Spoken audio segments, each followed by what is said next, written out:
Good morning. My name is Tom. I come to you from the great state of Maine. Let me get pushed back in my seat here a little bit. I come to you from the fish house. Greatest fish house in the state of Maine. In case you didn't know it. Well, you know the routine. Get yourself a cup of coffee. Today's video is going to go to Jane.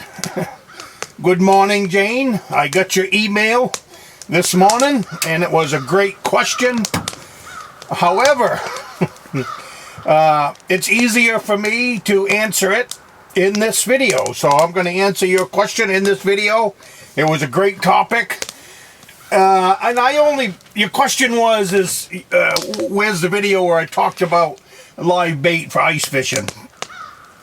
I only touched on it a little bit in one of my building the new fish house videos. I'd have to go back and find which one it was in. It probably was in number 5, number 6, somewhere in that area. But in order for me to remember back, I'd have to go in and watch the videos and figure out which one that was in. Because it was such a small little segment of that video. So today is going to be about the live bait that I use for ice fishing. And that was Jane. I'm guessing that was your question. You wanted to go back and re-watch the video.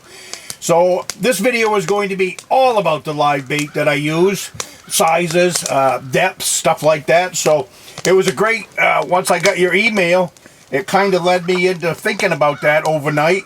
And it was just a great topic to maybe touch on, because bait, depth, hooks, all that stuff adds up to whether you catch a fish or not. So that's what I got thinking. What a great topic.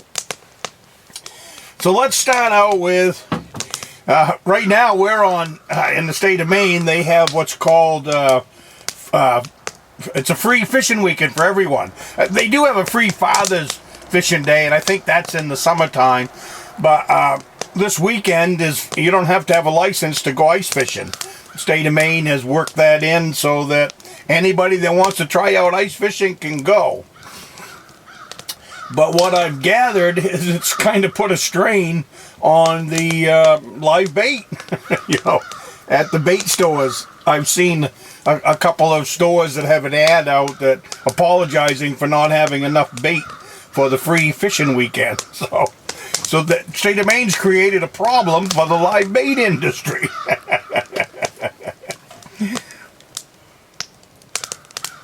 Now, starting with bait. When you ice fish and when you regular fish, all of that, things change over the years. You learn more. What I did when I was in my 20s is a lot different than what I'm doing now in my 60s. Because, like I said, you learn as you go. Sometimes you get stuck in a method, and it will keep you there for 10 years or so. I try not to get stuck in any method when it comes to hunting or ice fishing or spring fishing. I really try to think outside of the box. I really don't care what everybody else is doing. I've always done pretty good with my own ideas. You know, pat, pat, pat, pat, pat.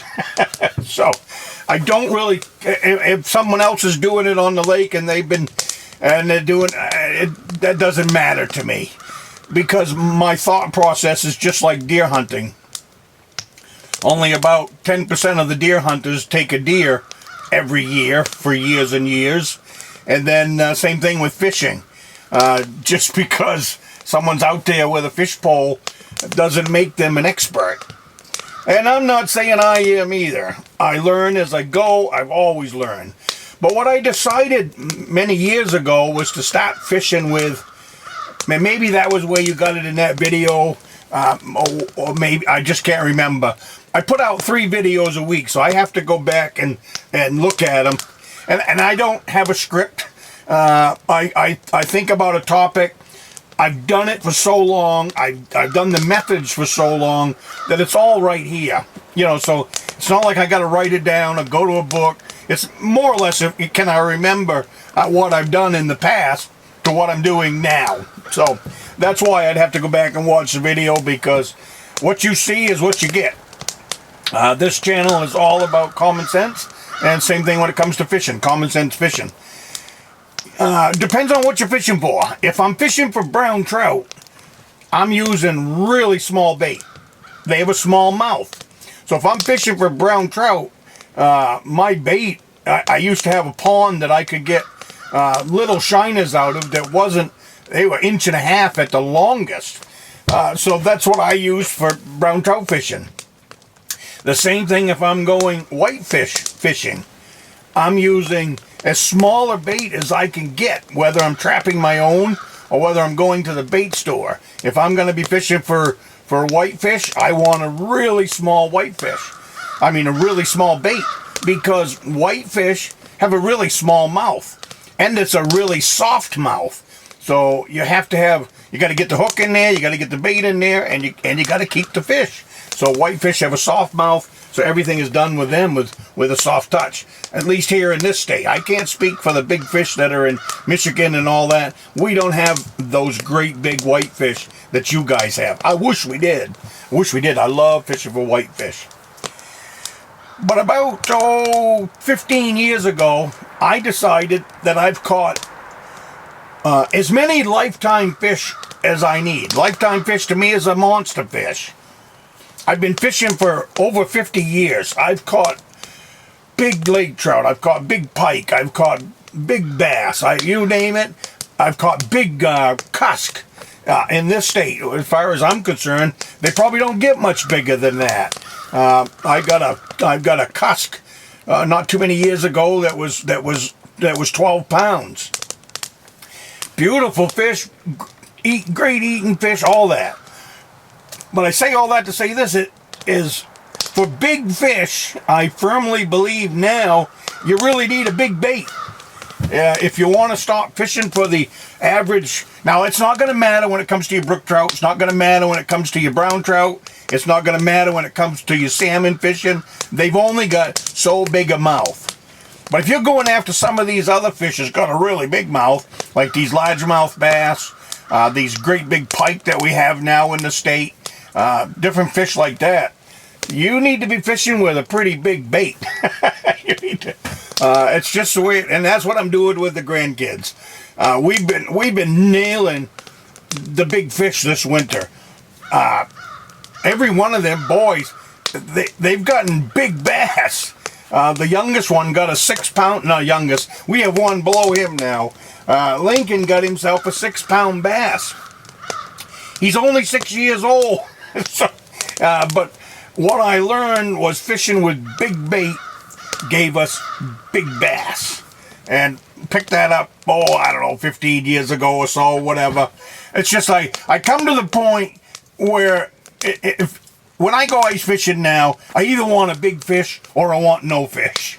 So, and I don't know, that might sound screwy to all of you, but after a while, enough lifetime fish is enough lifetime fish, so it's time to have fun with them. And that's exactly what I do. So far this year, I haven't really ice fished that much personally because I'm taking the grandsons out, and they're the ones that are pulling the traps. They're the ones that are pulling the fish. They're the ones that are playing the fish, and I'm just kind of a mediator behind them, trying to talk them through it so that they learn how to play in a fish my way. It might not be your way, but it is my way. So just bigger, like when it comes, let's get into sizes for you, Jane. Like I said, brown trout, whitefish, 1.5 inch shiners, or smelts.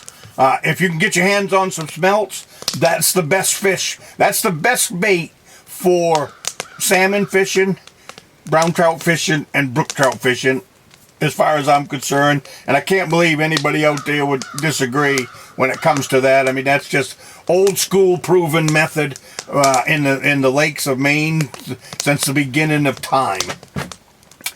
Now, when we're getting into the other fish, like the big bass, I like a 5-inch shiner, 6-inch shiner. I mean, you go to the bait store, and if you see they have they sort them out now. Years ago, they didn't sort the fish. And now we've got regular shiners, we got large shiners, we got medium shiners, we got small, medium, large, and extra large. There we go. So, and what I kind of bring to the pond that we fish with the family is the extra large. They're about 5 inches to 6 inches long, and I will bring a dozen of the large, just because as the day goes on we start running out of big bait. So instead of stopping to fish, then I start putting on the regular size shiners, basically because of cost. The large shiners do cost some money. And then I also bring a half a dozen big suckers. Now if you're going to fish with some pike and you're on a lake that has some serious size pike, fish with as big a sucker as you want. You know, I wouldn't put down all 5 traps. I wouldn't put down all 5 traps, all great big suckers, unless you want to go home with no fish. You know, if you're like me and come to the point where I either want one big fish or I want no fish, then okay, go for it. And that will pay off for you eventually. It could pay off for you every day, could pay off every couple of days, but it will help you in catching that very, very big pike that you want. And if you want to go for a really big pike, when you're in the bait store, buy the largest sucker that they've got in the tank and put him down on one line. Now it's going to be, and I mean, that could be as much as a foot long. And I know it's going to be some crazy people that a foot long bait. Well, that's the way it is. But what you're going to have to do is a couple of things to be able to fish with this big bait. And that's what I do and how I solve my problem. Big bait are big enough to set off your tip up all day long. Especially if you just hook a hook in them and throw them down the hole. You're going to be chasing that flag all day long because that bait is big enough to set that hook off. So on all the bait, and this makes sense. It's cruel. It sounds cruel. I don't know. Everybody says a fish doesn't have feelings. I don't know. All I know is I'm out there to fish. So I guess I really don't care if my bait fish has feelings or not. I gotta have coffee. We're into 12 minutes into this, so I guess we gotta talk faster or sip coffee faster. What you gotta do with that big bait, even a 5-inch shiner, 6-inch shiner, I keep a knife hanging around my neck, a fish knife. I take that out and I pinch the tail between my thumb and the knife blade, so I'm pinching the tail off. Right up close. He doesn't need a tail. And then I go through the rest of the fins. If you're not cutting them off like cut. You're actually just pinching them, and then it falls off. The extra, there might be a nub there left. All I'm taking off is the main part of that fin so that he can't use it. And I take off all of them, especially on the big bait. Well, what that does for me is a couple of things. What it does is, now that bait fish, he can't set off the trap as often, and he swims like he's in trouble. And to me, that's the secret. Even if you're pulling up a big 6-inch bait from getting a bite, and he's still just quivering.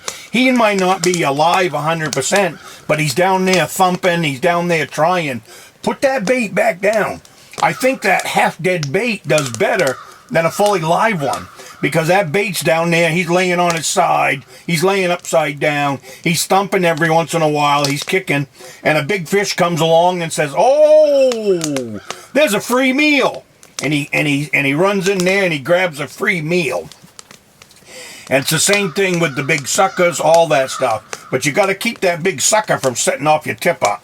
The other thing that I do is, instead of pulling the flag all the way out and then bringing it around and hooking it back in, when I'm running a big bait, I pull the flag up halfway. and then I bring it around and hook it to my trap. What that does is it puts more tension on that flag, so that'll help hold the reel. That'll help keep the big sucker from setting off the trap. Now, it's not going to happen. It's not going to be 100% foolproof. You're going to have some times when you go out there and the sucker's going to set your trap off. It's usually easy to tell because when you get there, your line is straight down to the bottom, because if a fish takes it, it's going to be off to the side. If the sucker trips it, he just probably more or less going to sink to the bottom. Last point to this video, because we're getting up there. So we covered big shiners for the bass. We covered all that. We covered the suckers. Where do I fish these bait? These great big baits. I run my sounder down to bottom. And then you got to always account for the trap. My trap is about a foot from the reel. The trap sits flat on the ice. The reel's down here. So you got to account for this foot. So what I want is I want that great big bait 2 feet off the bottom. 1 foot from my trap, and then an extra 2 feet gets that bait fish up off the bottom 2 feet. I want it 2 feet. Why do you can even go up a little higher than that if you want, but I want it at a minimum 2 feet off the bottom. The fish will be swimming along the bottom, or he'll be a little bit higher. Fish see, here's their eyeballs. Fish see like this. They don't see straight out this way very good, but they do see this way very good. So when they're coming along the bottom and they see that great big shiner or sucker up there doing the death dance, he comes up and grabs him and away he goes. So that's why I pick on 2 feet. Another one of them things that changed over the years, I used to fish right on bottom. Then I went to 6 inches off bottom. Then I went to a foot. I catch the bigger fish 2 feet off bottom. Plain and simple. Where do I hook the bait fish? I always hook the bait fish in the mouth. I don't hook it in the tail. I don't hook it on the back. I always hook it in the mouth, because if you go pull out your big bait fish out of any of these fish, you will see that the bait is always in head first. Always, always, always in head first. So, Jane, I hope you liked this video. It was a great topic to put out. So, that's going to do it for this week. And let's have a sip of coffee on the way out. And I will see you next week.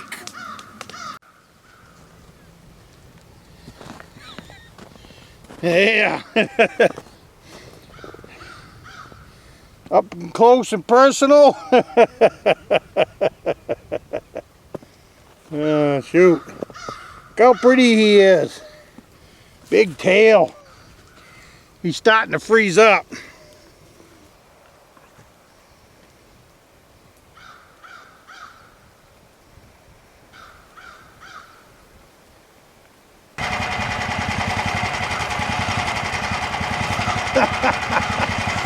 Look at that fish. Oh my goodness. That's what I caught him on. Look at that fish. Look at that mouth. Holy cow.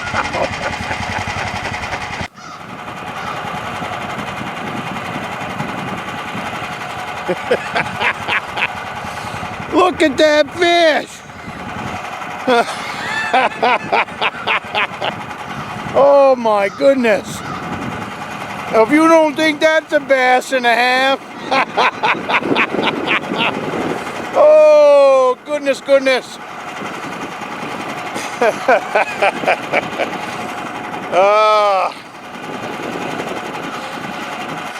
Caught him on that right there. That's a shiner. I cut off his tail, a couple fins so he wouldn't swim that great. Look at that fish. That is some fish nuggets.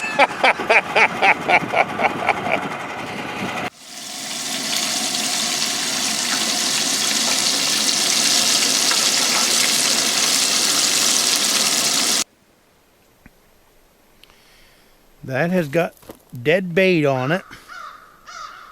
6-inch sucker. So I'm going to make sure that whatever's down there wanted it, really wants it.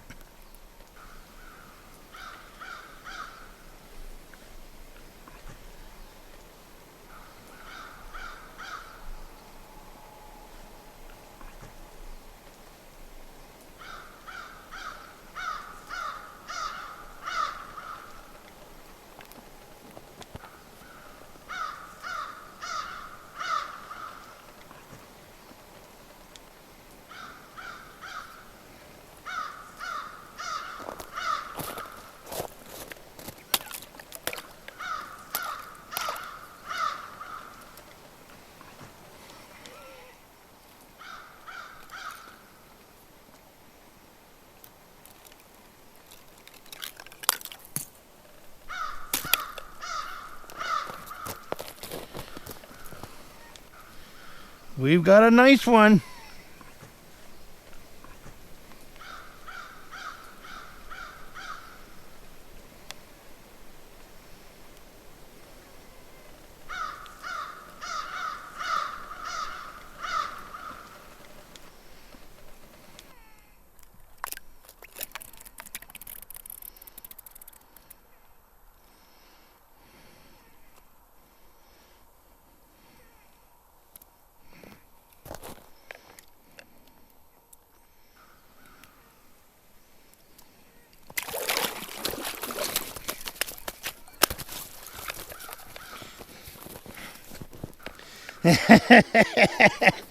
Look at that.